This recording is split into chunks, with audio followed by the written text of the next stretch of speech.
The digital clock on the bedside table glowed 2 a.m. I was jolted awake by a nightmare, its icy tendrils still clinging to my consciousness. I turned my head, expecting to find the comforting presence of my husband beside me, but instead I saw him. He was crouched beside the bed, his form a hunched shadow in the oppressive darkness of the room. His eyes, dark and fathomless, were fixed intently on me. In the dim light filtering through the curtains, his face appeared unnervingly pale, almost spectral. "Silas," I whispered, my voice thick with sleep and a nascent unease. A slow smile spread across Silas's face, a peculiar expression that didn't quite reach his eyes. "I just wanted to see if you were truly asleep," he murmured, his voice soft, yet carrying an odd resonance in the silent room. His words felt strange, vaguely menacing, and a shiver traced its way down my spine. I swung my legs out of bed, intending to go to the bathroom, but as my feet touched the cold floorboards, my eyes fell upon his hand. He held a fruit knife, its sharp tip gleaming faintly in the gloom. "Silas," I repeated, my voice trembling now. He stared at me for a long moment, his expression unreadable. "I was thinking of peeling you an apple," he finally said, his tone utterly calm, as if holding a knife at 2 a.m. was the most normal thing in the world. Silas rose smoothly, moved towards the kitchen area of our open-plan living space, opened the refrigerator, and took out an apple. He began to peel it with deliberate, almost surgical precision.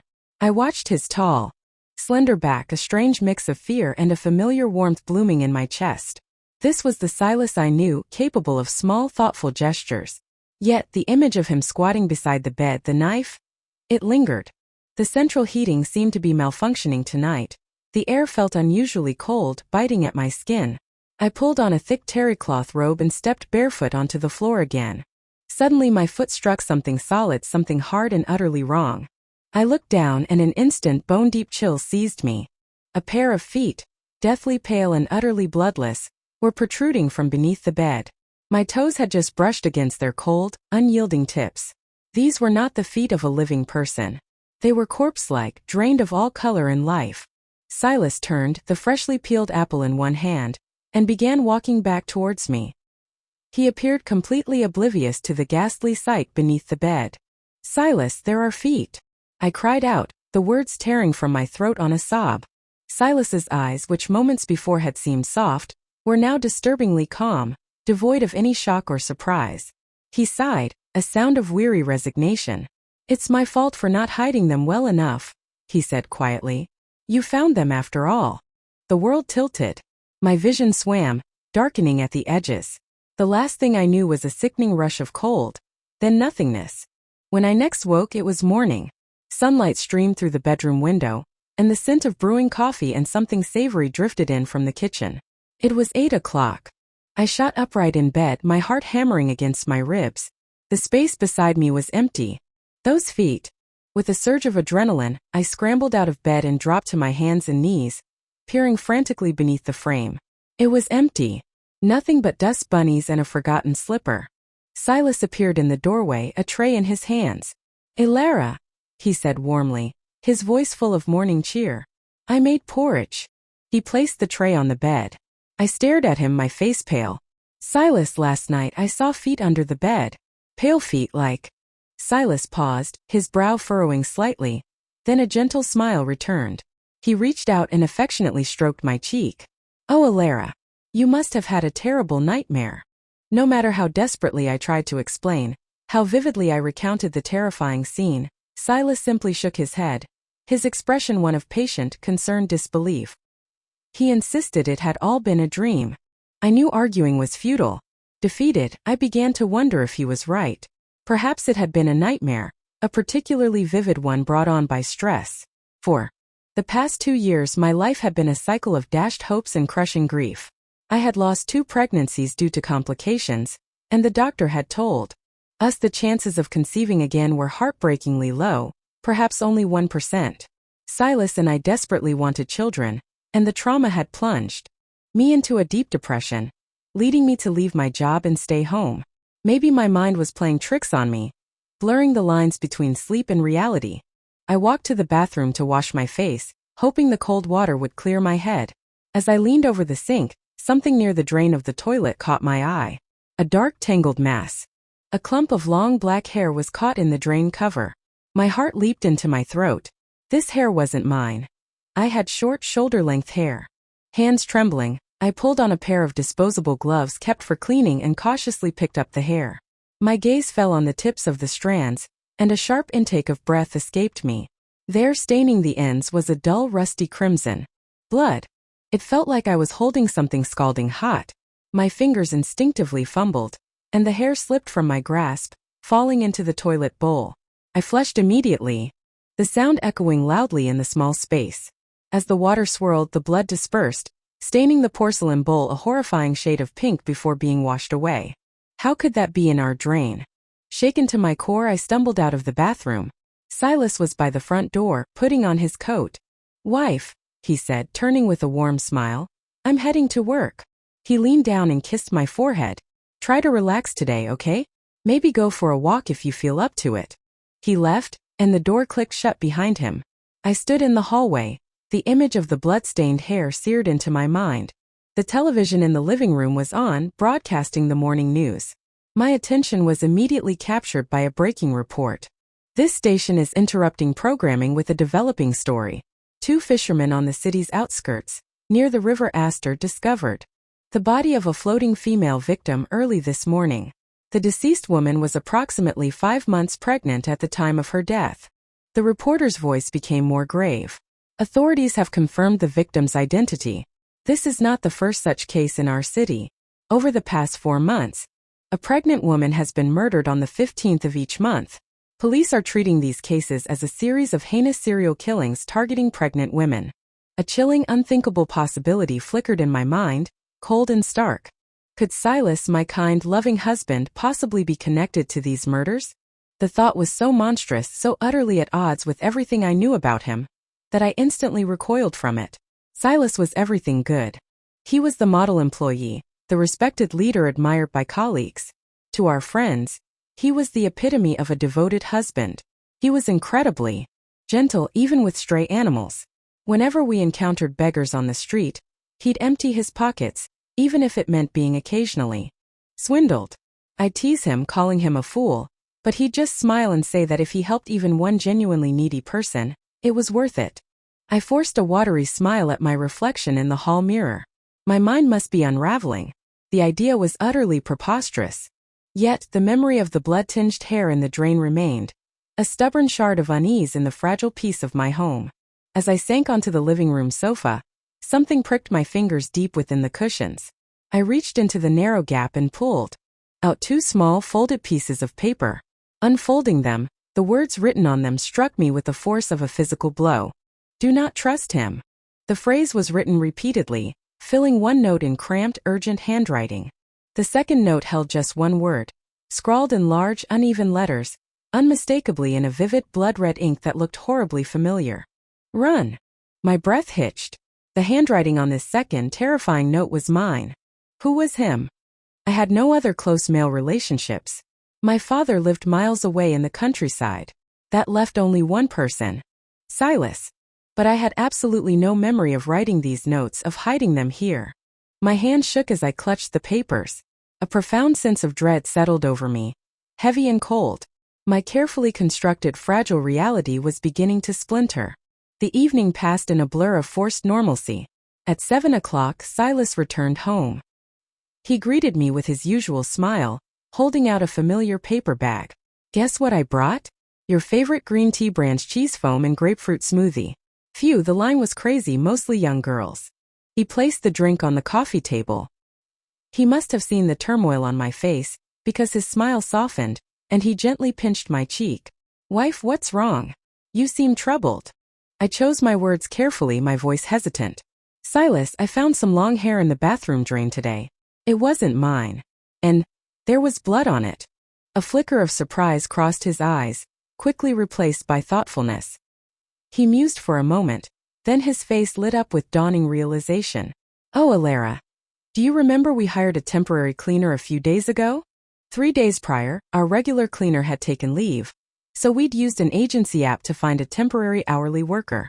It had been a young woman, quite plain-looking but with remarkably thick long black hair. I remembered her because her hair was so distinctive. However, I hadn't been home when she cleaned. I'd had my weekly appointment with Dr. Eris, my psychologist. Are you saying the hair could be hers? I frowned. But the blood?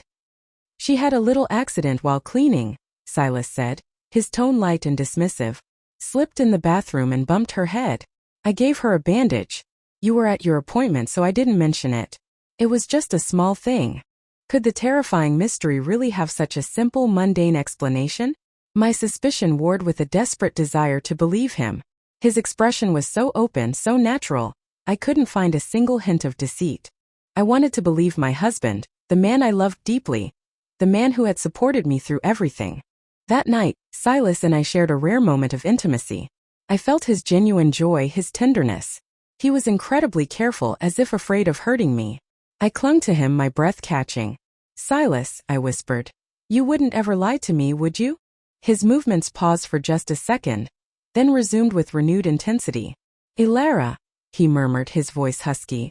I will never lie to you, my silly girl. Later, deep in the night, I woke with a sudden bone-chilling jolt. An icy coldness seemed to emanate from the empty space beside me. I instinctively reached for Silas, but his side of the bed was vacant. He wasn't there. I checked the time on my phone. 3 a.m. My first thought was he'd gone to the bathroom, but the ensuite bathroom door was closed, and no light showed beneath it. Silas! Called out softly. Silence. No answer. Puzzled, a knot of apprehension tightening in my stomach, I got out of bed. I walked through the apartment. He wasn't in the living room, the kitchen, or the study. He wasn't in the apartment at all. His phone, usually charging on the bedside table, was also gone.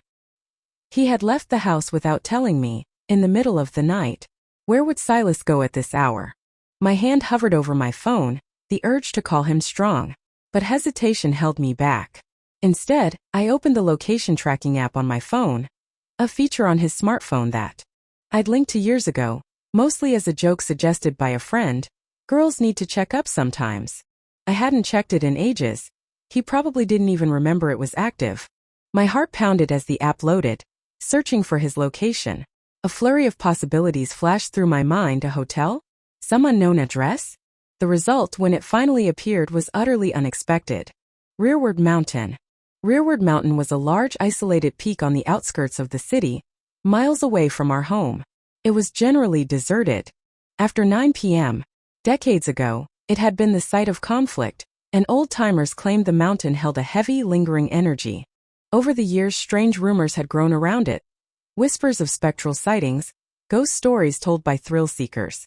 No one with sense went up there after dark, especially not in the dead of winter when temperatures plummeted below freezing. If Silas were having an affair, meeting a lover, Rearward Mountain at 3 a.m. was the most baffling, inexplicable rendezvous point imaginable. The news report about the murdered pregnant women resurfaced in my mind, bringing with it a wave of sickening premonition. Driven by a desperate, terrifying instinct, I pulled on my warmest coat, grabbed my keys, and left the apartment. The city was a sleepless beast, and even at 3 a.m. taxis zipped past. I hailed one down. The driver was a middle-aged man, his face etched with tiredness. Rearward Mountain, I said, my voice slightly breathless. The driver looked at me, surprised. Miss, it's the middle of the night. What are you going there for? Sir, I insisted, it's urgent. I'll pay you extra. 500 yuan. At the mention of the bonus, the driver's questions stopped. He nodded, put the car in gear, and we sped off towards the mountain. It was almost 4:30 a.m. by the time we reached the mountain's base. The sky was still intensely black. Looking up at the dark, imposing silhouette of the peak, a fresh wave of fear washed over me. Be careful, miss, the driver cautioned. I thanked him for his concern. Could you wait for me here for half an hour? I'll give you another 500. He readily agreed, his expression softening slightly. It's not just the money, miss. I really wouldn't feel right leaving you out here alone this late. You wouldn't be able to find another taxi. Grateful, I thanked him again, pulled my hood up, adjusted my mask, and began the ascent. I checked the locator app. It still showed Silas somewhere on the mountain. Mist swirled around me as I entered the tree line. Despite my thick coat, the biting cold seeped into my bones, making me shiver uncontrollably. As I walked deeper into the woods, regret for my impulsive journey set in.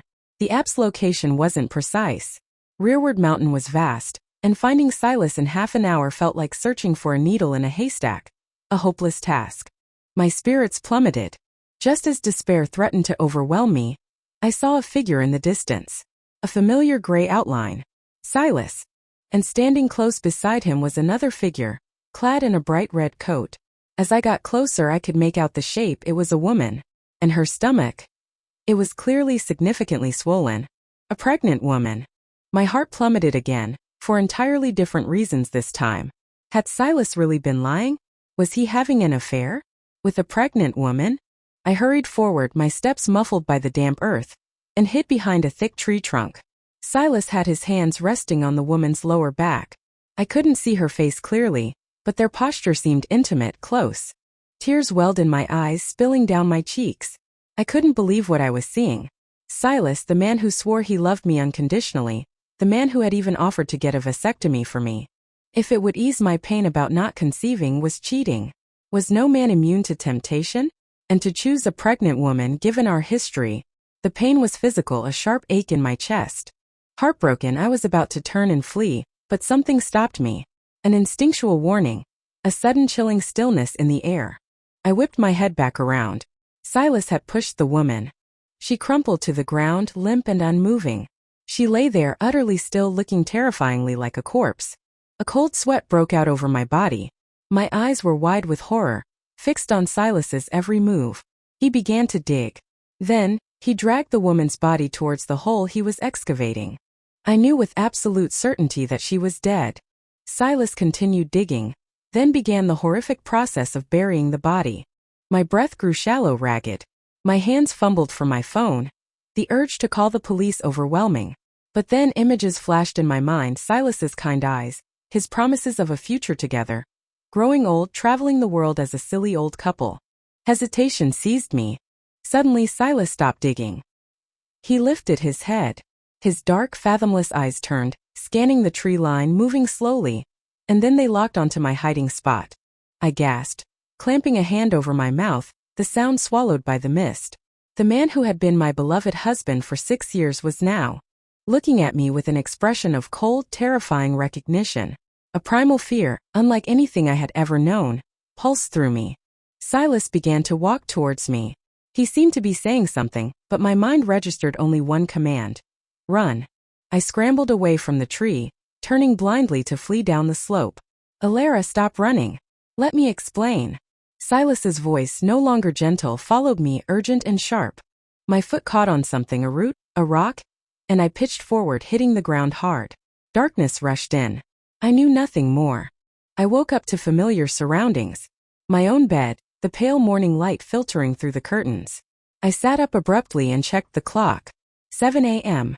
Silas was standing by the bed, dressed in workout clothes, holding out a warm, folded flatbread.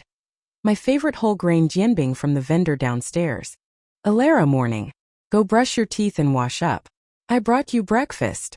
His smile was easy, domestic. My hand trembled, unable to reach for the food. Alara? What's wrong? Are you not feeling well? He sounded genuinely concerned. I looked him straight in the eye. Where did you go last night? His expression was one of mild confusion. Go? I was right here sleeping. Where would I go? You're lying. I cried, the memory of the mountain flooding back. I followed you. To Rearward Mountain. I saw you burying someone. Silas stared at me for a few seconds, his face unmoving, then he burst into laughter. He sat down on the edge of the bed, his warmth a stark contrast to the icy dread I felt. Alara, darling, you had another nightmare, didn't you? No, it wasn't a nightmare.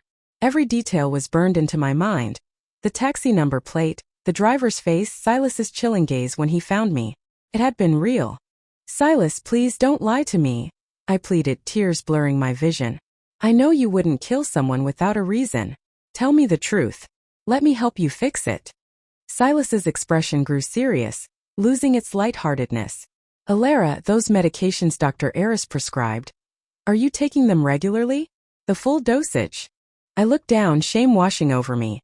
The antidepressant and antipsychotic medication had terrible side effects. Insomnia, weight gain, memory problems. Hadn't been taking the full dosage. I felt I was getting better, less depressed. Without the terrifying events involving Silas, I felt almost normal again. Silas sighed softly, his long arm wrapping around me, pulling me into his embrace. His chest was warm, his heartbeat steady and strong. When my illness was at its worst, when I couldn't sleep for nights on end, Silas had stayed awake with me. That period had been harder on him in many ways than on me. He'd worked all day and stayed up all night, looking utterly exhausted and worn down. Tears streamed down my face, not just from fear, but from a genuine deep gratitude. Silas had seen me through my darkest moments, my most vulnerable state. "My silly Alara," he murmured, stroking my hair. "Why are you crying? We got through the worst of it together. From sleeping 0 hours a night to getting 6 hours now. Our Alara is making so much progress, aren't you?" He held me tighter. "I know our Alara misses her job, being the capable woman she was, but we have to take our medicine as prescribed, don't we? Alara, I was right here. In bed all night. You must have dreamed it. How could I possibly be burying someone?" He chuckled lightly. "Remember? I can't even bring myself to kill crabs for dinner." He was right. We never ate live seafood because neither of us could bear to kill them. His words, his embrace, the plausible explanation. They chipped away at the certainty of my memory. "Silas, maybe it was just a nightmare," I whispered, clinging to him. "Good girl," he said gently. "Now drink your porridge. It's the weekend. I'm here with you all day. Do you want to go out? Or stay home?" "Let's go out," I said softly. Hearing my words, he seemed genuinely pleased. I finished the porridge and for the first time in a long while, sat at my vanity to put on makeup. The woman in the mirror looked tired. Her features fine but her eyes shadowed with exhaustion and lingering fear. "Silas, could you wait outside for a bit? I'll be about half an hour with makeup." "Of course," he said. "I'll watch some TV." As I heard his footsteps recede towards the living room, I picked up my phone. I dialed a number I found online. "Hello. Is this the Astor Taxi Company?" I asked, my voice deliberately calm. "Hello. I think I left a handbag in one of your taxis last night. The license plate was ZJNW88V0. Could I get the driver's number? I took the ride around 3:15 a.m. "Okay, I received the text message. Thank you." The customer service representative had sent me a virtual number for the driver, valid for only 10 minutes. I quickly dialed it. Despite my momentary wavering with Silas, the memory of the mountain, the burial, felt too real to be a dream. I had to know. The call connected quickly, but the voice that answered was not the one I remembered from the night before. My heart sank. "Sir, were you driving that specific taxi ZJNW88V0 around 3 a.m. last night?" I asked, trying to keep the tremor out of my voice. "Yep, that was me. Took over from the previous driver at midnight and drove until 7 this morning. What's up? Did you pick up a passenger around 3:15 a.m. heading to Rearward Mountain?" I heard the driver's confused chuckle on the other end. "Rearward Mountain? At that hour? Nah. Who'd go up there?" I picked up a few fares around 3 a.m., mostly people leaving bars. My stomach clenched. This was not the same driver. "Thank you," I murmured and hung up. Was it possible? Was it really just a dream? I opened my phone's browser history. It stopped abruptly before midnight, showing only the websites I'd visited before going to bed. No trace of the location app. No search for Rearward Mountain. I vividly remembered using a mobile payment app to pay the driver and transferring the extra 500 yuan. But when I checked the payment history, there were no transactions around 4 a.m. All physical evidence of my trip had vanished. I began to seriously doubt my sanity. Had I truly mixed up dream and reality because I wasn't taking my medication properly? "Alara, almost ready?" Silas's gentle voice called from the door. He pushed it open slightly and peered in, his eyes filled with warmth. I looked up, forcing a smile. "Ready now." Silas's eyes widened slightly, his gaze lingering on me. His expression held a familiar admiration, taking me back to the early days of our relationship. "My Alara is so beautiful," he murmured, a genuine smile gracing his lips. "Almost 30 now." I blushed, looking down. He laughed softly. "In my heart, Alara will always be the 18-year-old girl I fell in love with." Before leaving, I told Silas I needed to use the bathroom one last time. Inside, I washed my hands, my mind still reeling. As I turned to leave, a tiny detail in the shower caught my eye. Around the drain in the shower stall, a small patch of dried mud clung to the tile. I stared at it, a strange, almost hysterical urge to laugh bubbling up inside me. Silas was usually meticulous, but he sometimes missed small cleaning details, and I always went back to rinse the shower after he used it. I remembered cleaning the bathroom thoroughly the night before after he'd showered. That patch of mud hadn't been there. He hadn't told me the truth. He had gone to Rearward Mountain last night. And everything I had seen was real. Silas had buried a body. Silas had bought tickets to the latest mystery thriller, The Vanished Wife, playing at a city cinema. As we sat in the darkened theater, the film's premise, a couple entangled in a web of deceit and manipulation, felt eerily resonant. I looked at Silas, my voice low. Silas, we've been together for 6 years, married for 2. You promised me, you swore, you would never lie to me. He turned to me, his face illuminated by the screen's glow. He smiled gently. Alara, you asked me this last night. My answer hasn't changed. I haven't lied to you. I managed a small, trembling smile in return, but the cold in my heart intensified. Just then a bright young voice called out, Mr. Silas. What a coincidence. A girl in a preppy uniform and bright makeup, who looked no older than 20, hurried towards Silas. Her face was full and youthful, exuding an aura of vibrant, almost overwhelming energy. Are you here for the movie too, Mr. Silas? And is this your wife? The girl's eyes landed on me, her smile wide but with a strange intensity. Silas introduced us.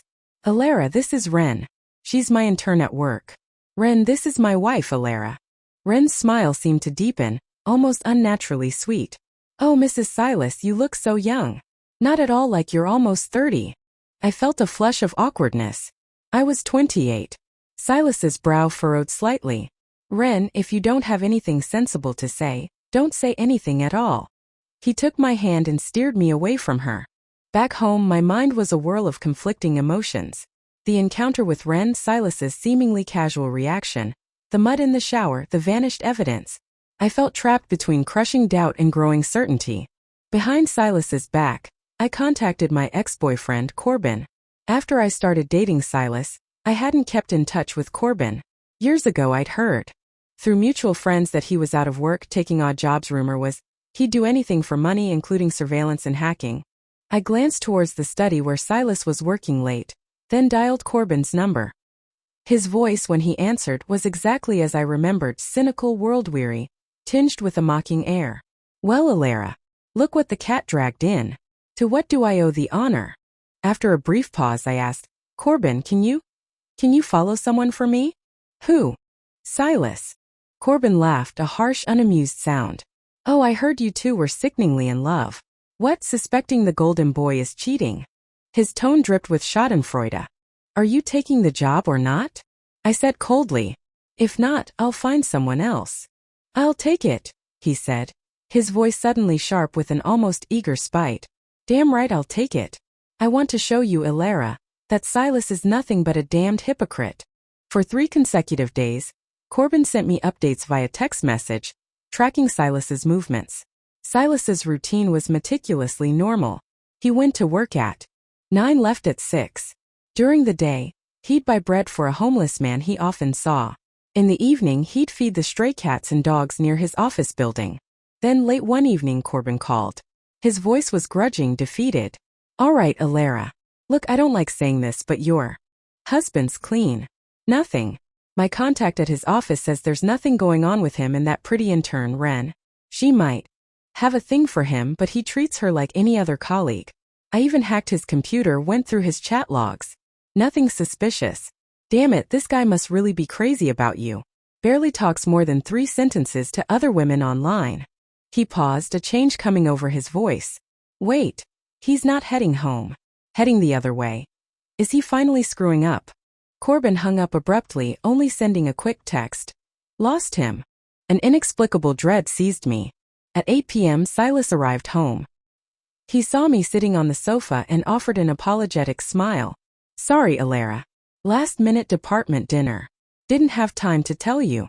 In his hand he held the familiar paper bag with my favorite grape smoothie. He was lying. If he'd been at a department dinner, Corbin wouldn't have lost him. A cold dread began to spread through me. Silas looked tired. "Wife, I'm going to take a shower." I nodded mutely, watching him walk towards the bathroom. Soon, I heard the sound of the shower running. I picked up the clothes he'd shed, his shirt, his trousers, and brought them close to my face. A faint coppery tang. Blood. My hands began to shake uncontrollably. Silas went to bed early that night, claiming exhaustion. I lay beside him, feigning sleep, my mind racing. When I was certain he was asleep or pretending to be, I carefully reached for his phone, which was charging nearby. It glowed faintly. I knew his password, my birthday. His phone was meticulously tidy. His WeChat messages were as Corbin described. Nothing remotely flirtatious or suspicious. Just then my own phone vibrated. A text message from an unknown number. "It's done." My breath hitched. The message was stark, chilling, appearing at this precise, terrible moment. I dialed the number. It was disconnected, a dead line. The timing of the message, combined with Corbin's death and the deleted bank transfer. It all pointed to one horrifying conclusion. Hired killer. But I would never have wanted Corbin dead. I certainly wouldn't hire someone to do it. It must be a mistake, a text sent to the wrong number. At that moment, Silas shifted in his sleep beside me. My trembling fingers slipped on his phone screen. Suddenly, the display changed, transitioning to an entirely different interface. I had accidentally triggered the phone twin feature, a function on his smartphone that created a separate, hidden profile. On this mirrored profile, his WeChat wasn't logged in, but I saw an icon for a Notes app. My heart leaped into my throat. I opened the app. The list I found stole the air from my lungs. September 15, 2021. Location: Lake Hayden. Jiajia Wang, 25, office worker. Cause of death: suffocation. Body dismembered into 18 pieces. Status: not yet found. October 15, 2021. Location: North Industrial Zone, abandoned factory. Manhwa, 30, sales. Cause of death: blunt force trauma. Buried near the factory. Status found. November 15, 2021. Location: River Aster. Jeju, 28, teacher. Cause of death: spine shattered by heavy object. Discarded in river.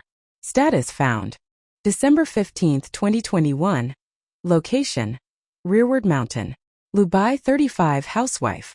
Cause of death: throat cut. Buried on Rearward Mountain. Status: not yet found. And the final entry, the most recent, dated today. December 20, 2021.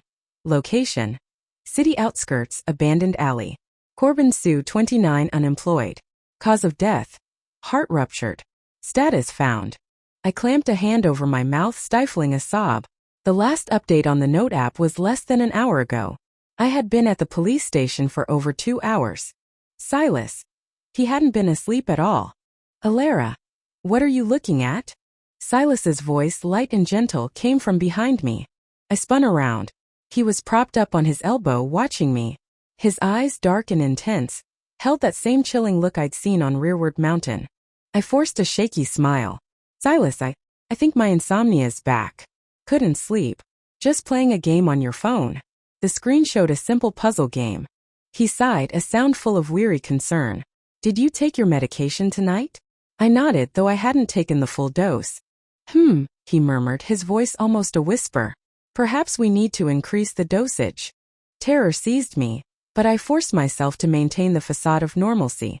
I carefully placed the phone back on the charger and nestled into his arms, pretending to seek comfort. Silas, I said softly, my voice trembling slightly. Do you remember Corbin? He was silent for a moment. I tilted my head up to look at him. His eyes were fixed on mine, a strange, unsettling glint in their depths. Ilara, he said, his voice calm but laced with something I couldn't decipher.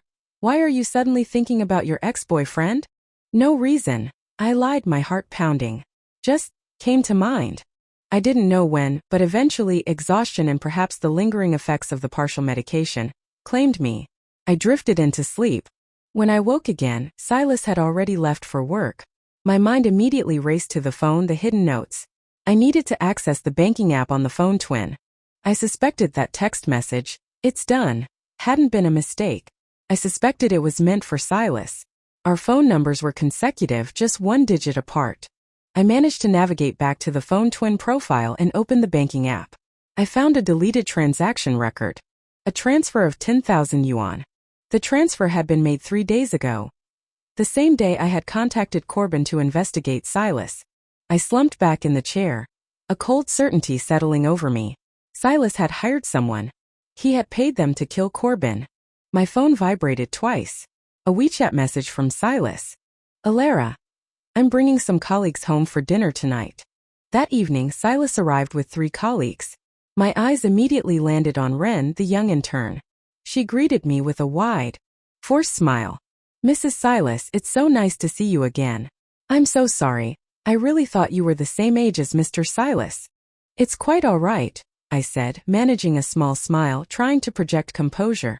Silas smiled at me, a gentle, affectionate look, but I couldn't meet his gaze. Inside, a frantic battle raged between my love for him and a burgeoning sense of moral imperative. My conscience screamed at me to call the police, to stop him before he killed again.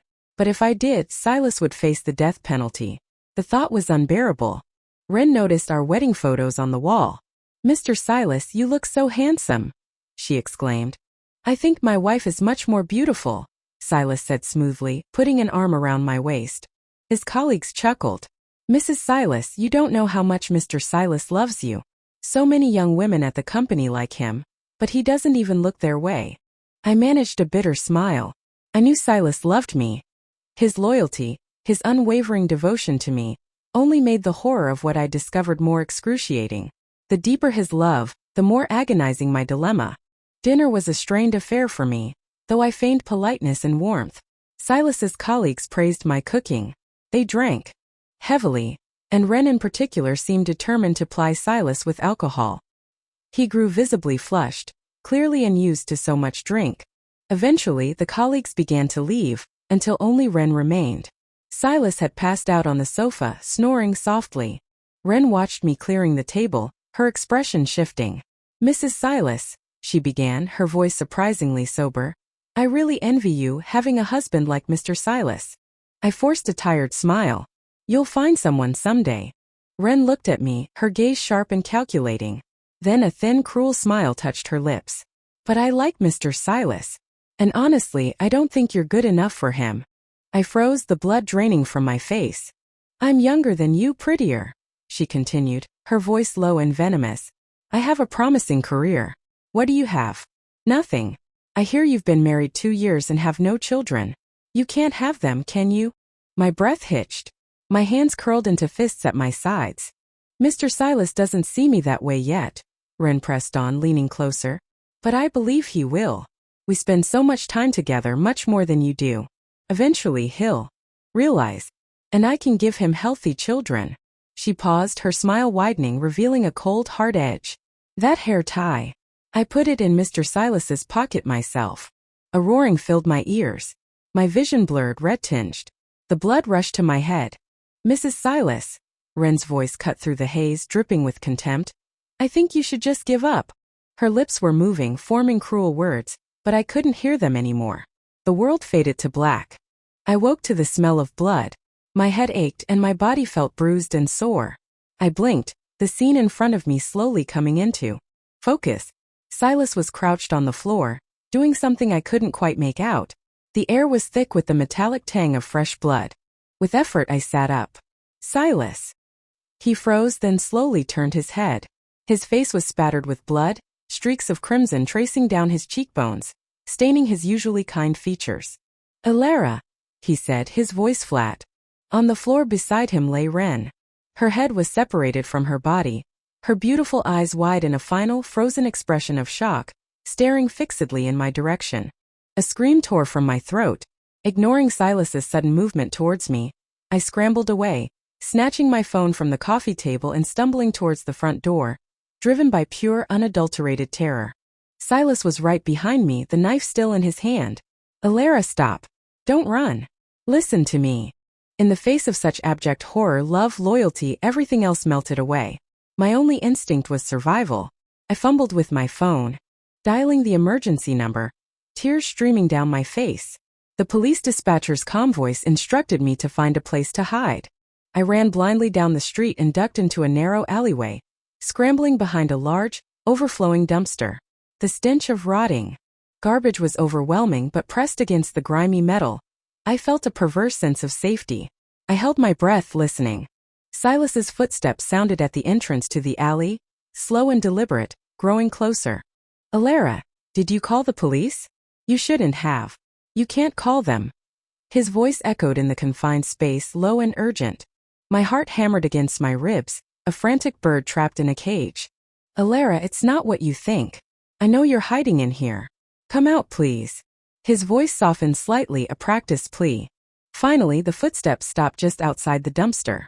I instinctively shrank back, but then curiosity, or maybe desperation, made me lift my head slightly. Silas was leaning over the edge of the dumpster, looking down. "Alara," he said quietly, his eyes locking onto mine in the dim light. "I see you." With a surge of adrenaline, I bolted out from behind the dumpster, intending to run past him. Silas lunged, grabbing my arm, tackling me to the ground. "Alara, let go of me." I struggled, kicking and fighting. Suddenly, Silas cried out, a sharp, pained gasp. He looked down, his eyes widening in disbelief. A knife was plunged into his abdomen. He looked at me, a broken, bewildered smile on his blood-smeared face. I thought you wouldn't hurt me, Alara." Tears streamed down my face as I twisted free, scrambling away from him. "I'm sorry," I sobbed, my voice raw. "But I can't let you keep doing this. Silas, turn yourself in." His eyes widened in horror. "No, you can't. Alara, you can't turn yourself in." Just then, the wail of sirens filled the alleyway. Blue and red flashing lights appeared at the entrance. Several police officers rushed in. They reached me first.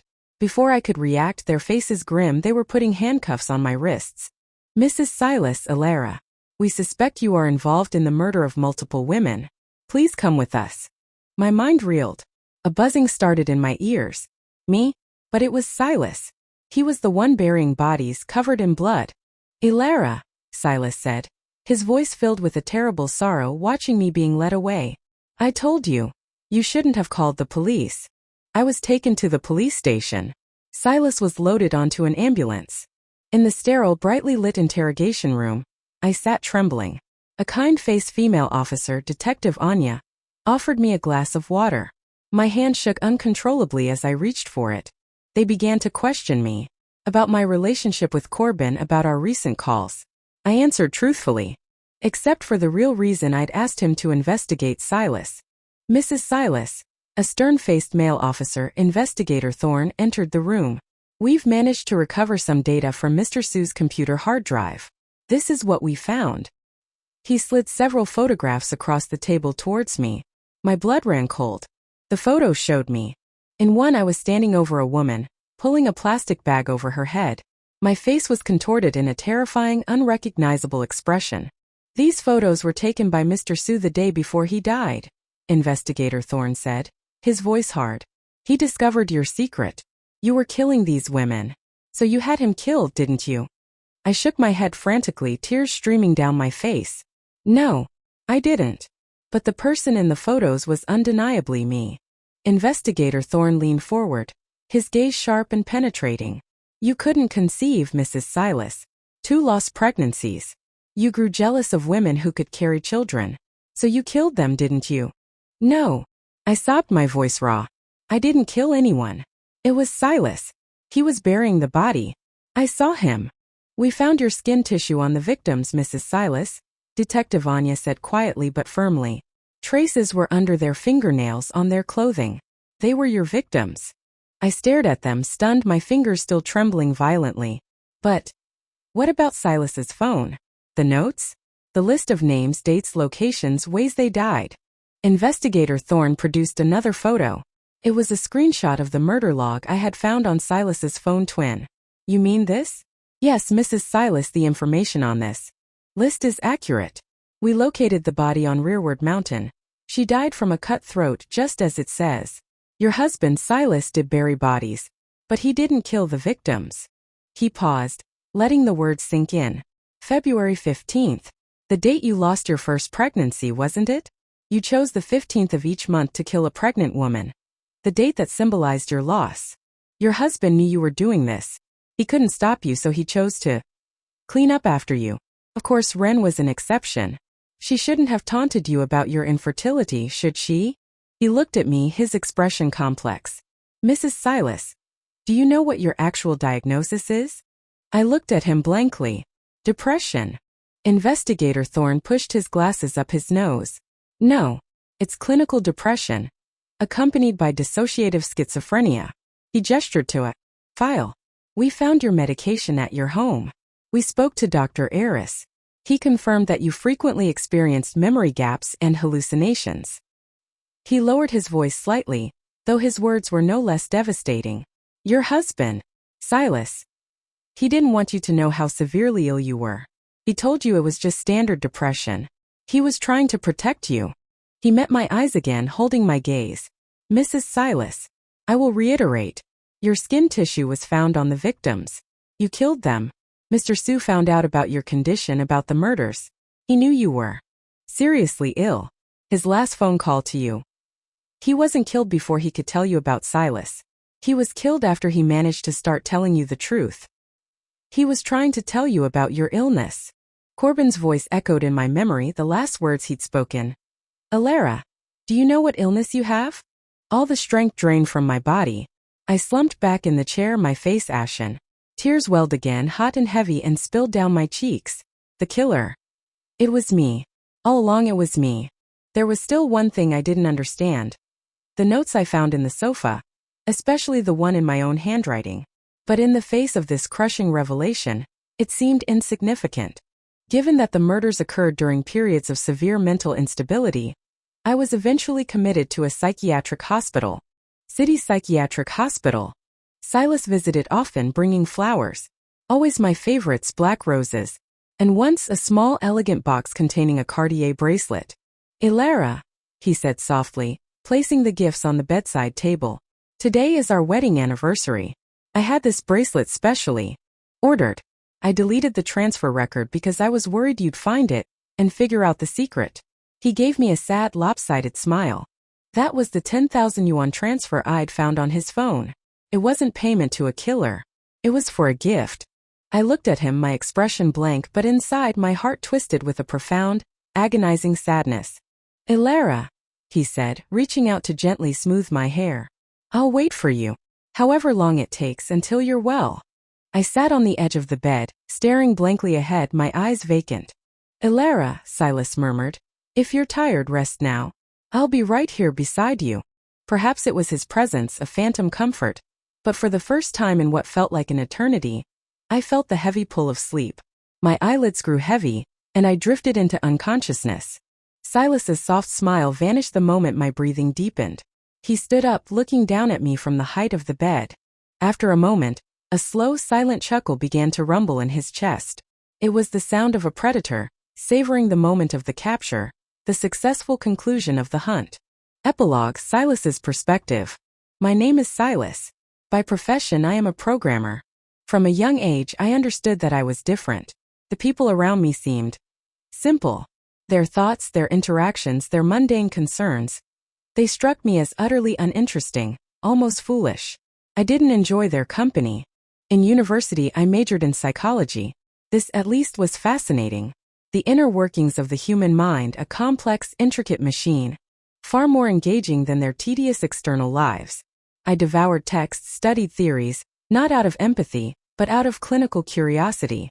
My parents, like most people, were predictable. They pushed me to date, wanting grandchildren. But I had no interest in the conventional dance of romance. Not until I met Alara. Alara was a fellow student a few years behind me. She was smart, capable, certainly a cut above the general populace. Still, by my standards, she was quite unsophisticated. I could sense her attraction to me. Whenever our eyes met, she would blush. The predictable biological responses of attraction held no appeal for me, but the psychology of someone falling in love, the intricate shifts in their thoughts and emotions, that held a certain morbid fascination. I decided to observe her, perhaps conduct a small private experiment. We married. The initial novelty wore off quickly. Life settled into a routine, growing predictably tedious. But then, Alara's repeated miscarriages and subsequent depression presented a new unexpected variable. The truth was she was perfectly healthy, physically capable of carrying a child. The miscarriages were not random tragedies. I had been subtly, carefully, administering small doses of abortifacient medication in the drinks I made for her. The juices, the smoothies she loved. Her depression deepened. And that's when things became truly interesting. I began a series of carefully orchestrated manipulations. Subtle hypnosis, persistent psychological suggestion. I repeatedly whispered the idea that other pregnant women who easily carried children, had somehow stolen her chance, her babies. I fostered resentment, nurtured a sense of injustice. I also tampered with her medication, replacing her prescribed antidepressants and antipsychotics with placebos or drugs that exacerbated her symptoms. I watched with detached interest as her fragile mental state deteriorated, as her grip on reality loosened. It was fascinating how a seemingly normal, well-adjusted mind could, under the right conditions, guided by external suggestion and fueled by internal trauma, fracture into psychosis. Alara, once a vibrant, mentally sound woman, developed dissociative schizophrenia. I observed her episodes. I guided her subconscious impulses. I watched her kill. And then I played the part of the devoted husband, the loving protector, cleaning up the messy aftermath, disposing of the inconvenient evidence, burying the body she left behind. It was a partnership in a way. I experienced the thrill of the kill, the control, without any of the legal repercussions. That night on Rearward Mountain when Alara followed me, it was a minor inconvenience. I saw her, of course. It was simple enough to maintain the illusion. Delete the location history from her phone, bribe the taxi driver she'd used, plant the small detail of mud in the shower I knew she would notice. Later, I needed her to doubt her own senses, to attribute the horrifying reality to her illness. I wanted her to experience the exquisite agony of knowing something terrible had happened but being told and almost believing it was all in her head. The psychological torment was the most delicious part. I did discover something surprising though. Alara, even in her fractured state, retained a surprising cunning. After one episode, during a brief moment of lucidity, she had written those notes, hidden them, a cry for help to her future self, a desperate attempt to warn herself not to trust me, to run. It was almost admirable. But alas, her journey with me is complete. The experiment has reached its conclusion. She is contained, her reality irrevocably shaped by my design. It's time to find the next subject, the next prey.